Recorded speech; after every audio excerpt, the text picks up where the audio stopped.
What's the most motivating thing someone has said to you?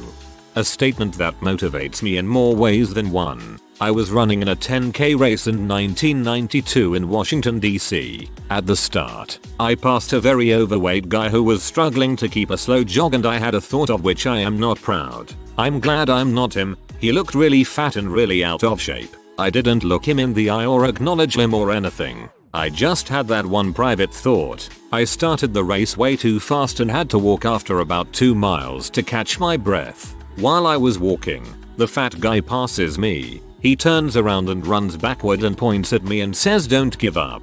"Don't," he nods for emphasis. Then he turns around and keeps running, his extra folds bouncing with each step. He disappears around a bend in the road. Instantly, I decided to ignore the tightness in my gut and my chest and run, and I finished with a good time. I met up with the guy after the race and thanked him. I told him how much his comment affected me and motivated me to run. 22 years later, when I have trouble finishing a run or a project at work or anything at all, I think of that moment and it motivates me to finish. Maybe more importantly, when I have a negative thought about somebody based solely on their appearance, I stop myself. I remember the fat guy. He was a decent and kind-hearted person. He offered sincere encouragement to a complete stranger, and without realizing it, he showed me that one of my worst habits was one of my worst habits, and it needed to be changed.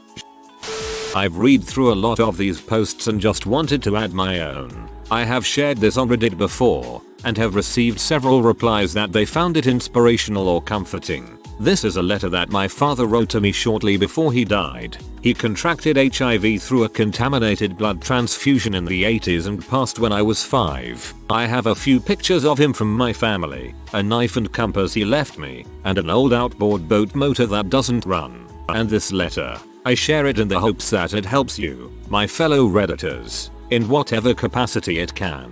Cheers, my son. Seldom in my life have I been lost for words as I am now. I still remember when I held you in my arms for the first time. Your little hand may have grasped my finger, but it captured my heart. I have been the best father I knew how to be. Raising you and your sister has been the most rewarding experience in my life. This world is filled with so many things that I wish I could be there for you to experience, but that is not how it will play out. I can't begin to tell you how sorry I am for leaving you. It was never my intention, and if there was anything I could do to prevent it, please believe that I would. There will be days when you blame God, me, and maybe your mom. You will curse and scream and cry, but you won't find any answers in anger. The measure of a man is not what he owns but how he owns himself. Accept that I have passed, and know that I will always be with you. No matter what you do in life, you will always be my son. I am proud of you. Keep after your mother and sister while I'm gone. I love you, Dad. Welp, you made me cry.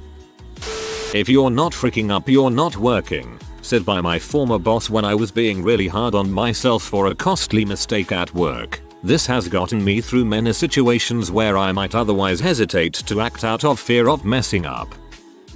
Working on the last bench set at the gym and couldn't get the last rep up. The guy spotting me started yelling, "Don't be a B," so that helped. Similar experience at my gym, but a guy said, "I thought you were big." I proceeded to hit it 3 more times while screaming, "I am big."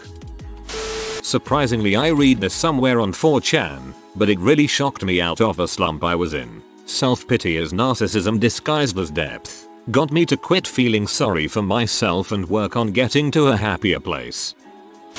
Smooth seas don't make good sailors. I actually saw this on a painting on The Walking Dead, but it stuck with me and it's helped me get through my new job. The first 6 months were heck, but I told myself it'd never be a good carpenter if I lay down my tools whenever as tough jobs comes up. Motivation can come from the strangest places. The only people you owe anything to are your wife and your daughter, so live the life that is best for you guys. Remember that, this isn't a freaking dress rehearsal, pops. A year from now, you'll wish you had started today. I'm going on a year of strength training, and I couldn't be happier with how much I've improved.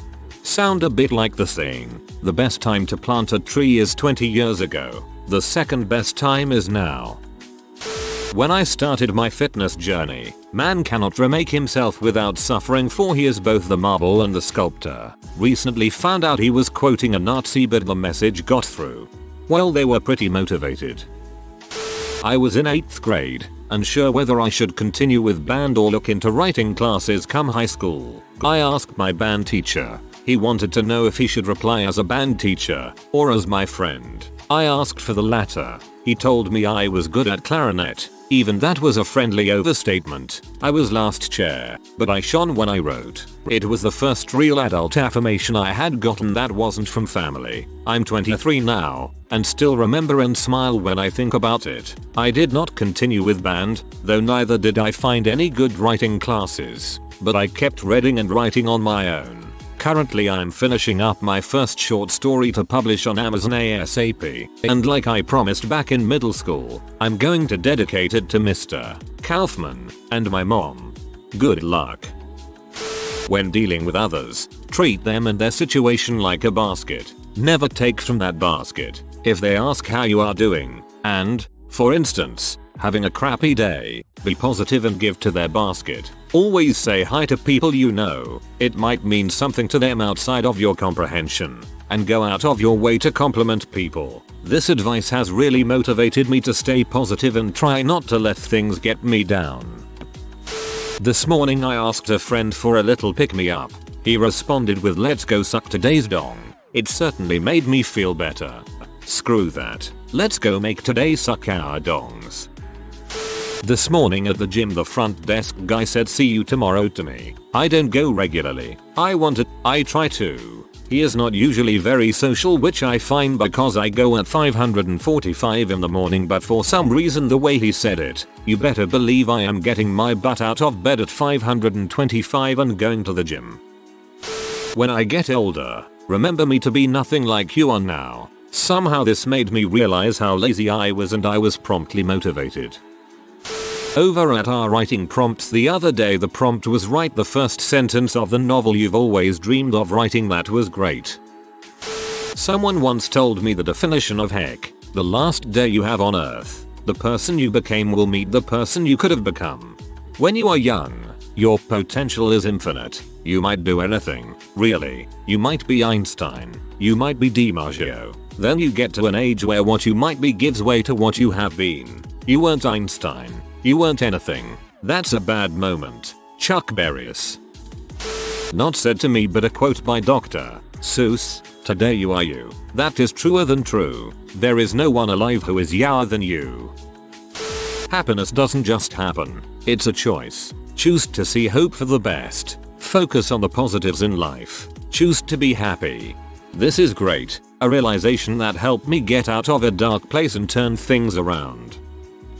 It was something I overheard someone say: if we wait until we are ready, we will be waiting our whole lives. I was really bad for waiting until I was ready, so it really stuck with me. Even if you don't make it in the music business like you've worked so hard for, I will always be proud of you. I love you. My father's words after a very stressful period in my life. It totally lifted a huge rock from my shoulders. Your dad sounds like an awesome guy. The world does not owe you a living. You owe the world something. You owe it your time, energy and talent, so that no one will be at war, in sickness and lonely again. In other words, grow up. Stop being a crybaby. Get out of your dream world and develop a backbone, not a wishbone. Start behaving like a responsible person. You are important and you are needed. It's too late to sit around and wait for somebody to do something someday. Someday is now, and that somebody is you. I was 12, an A student, went to visit grandparents who had a small farm. Was time to burn the trash. That's how it was done once, and was asked if I wanted to light it on fire. I'm a 12-year-old boy, of course. Trash is in a 55-gallon drum. I had lighter fluid, managed to get some on my hand, stand downwind and light the trash. Get a nice nasty burn on hand. Grandmother of course is taking care of my hand. Grandfather looks at me and days. Just because you're smart doesn't mean you have a lick of common sense. Best lesson I ever had. I was in 8th grade and my English teacher suggested I sign up for honors English in high school. I said no and sheepishly explained that I'm of below average intelligence. She gave me the warmest smile and said, "Jelly bean, You are a very bright student. I'm positive that you'll graduate in the top 10. She also said some other things, but I can only remember that it left me fuzzy inside. I'm now a junior in high school in the top 10% of my class. That probably means nothing in the real world, but I remember when she said that I skipped down the halls. I remember her words every time I'm struggling with school. If you turn out to be a frick up, consider yourself dead to the family. My dad said this to me when I was about 14. I took it to heart and am not, as of yet, a frick up. Took this throughout my schooling and finished with pretty high marks, so I guess it was kinda good. Dad always told me that many others will play now and have to work very hard later, but that I should work very hard now so that I can play later. Also, I'm Asian, so this mentality comes with the genes, but meh. It's not a race. You can't finish early and then relax at the finish line.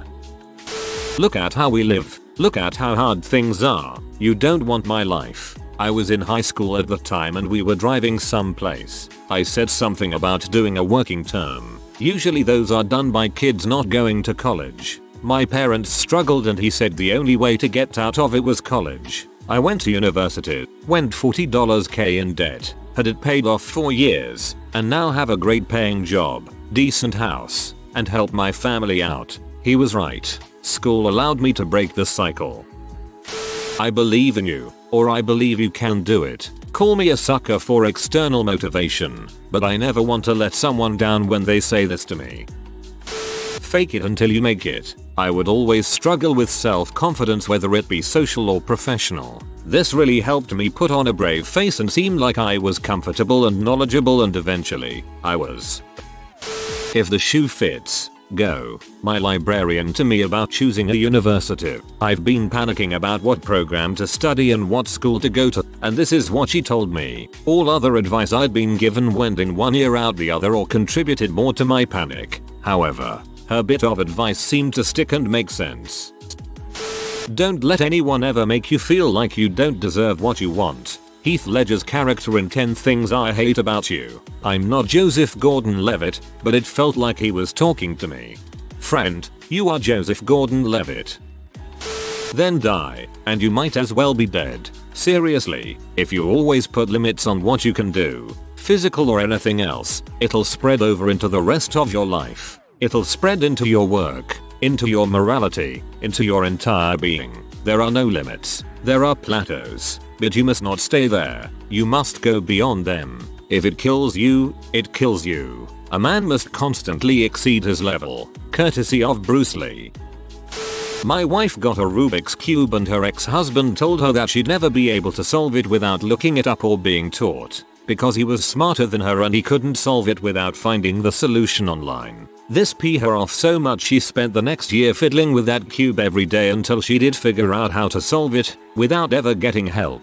And she learned it so well that she actually understood the thing, not just memorizing the patterns. She's the best cube person I know by far. If you showed her a pattern that she needed to duplicate, easy peasy. Gave her a 4x4 cube for Christmas, bam, she solved it quickly too. Gave her a 5x5 cube the next year and within 2 weeks she'd figured out that one also. The most amazing featuring off motivation based on someone else's comments I've ever seen. TLDR. Wife is more awesome than most of us will ever be.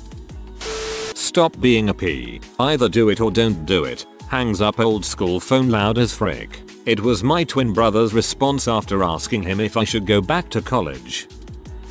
In high school, a very close and still very dear to me today friend was considered the nicest, most caring person in the school. Very outgoing, very social, and very accepting. The man was a giant teddy bear and gave great hugs. On graduation day I went up to him and said, "You are the nicest person I have ever met. I'm glad to have met you. Thank you," and proceeded to give him a hug. And he looked me in the eye and said, "I learned it all from you. I should be thanking you. Never change who you are and what you do." Note, I'm a guy. He's a guy. Neither of us is gay. He's just the type of person everyone is drawn to and you can't help but give him a hug.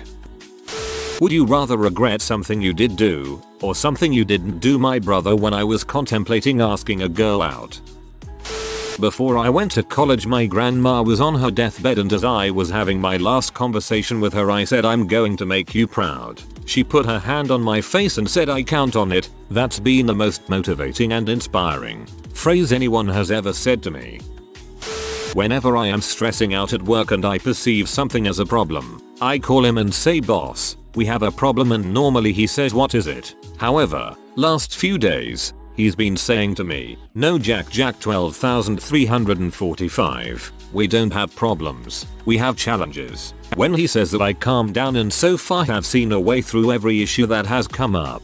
He challenges me by telling me to use my initiative instead of telling me the answer right away. I don't think he says things that others would find motivating, but he manages to get me to see how I can fix things myself and not ask for help.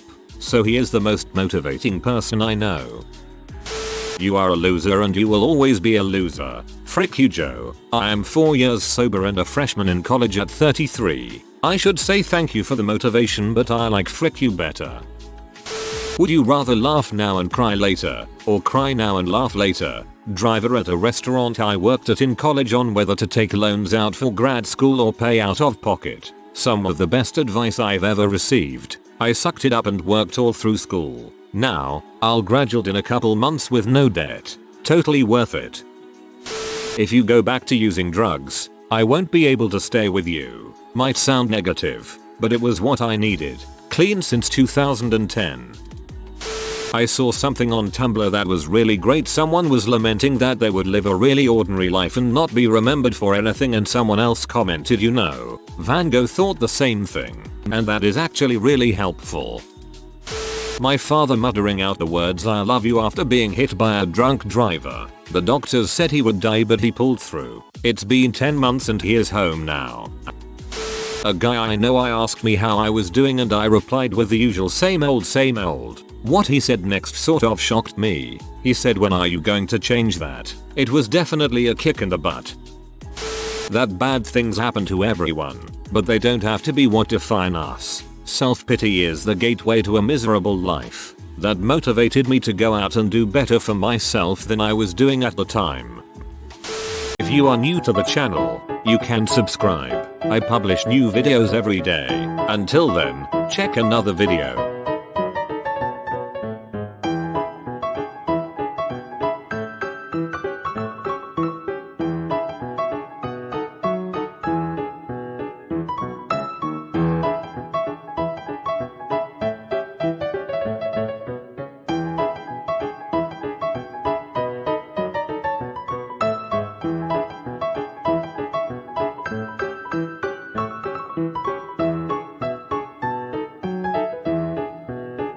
Bye for now.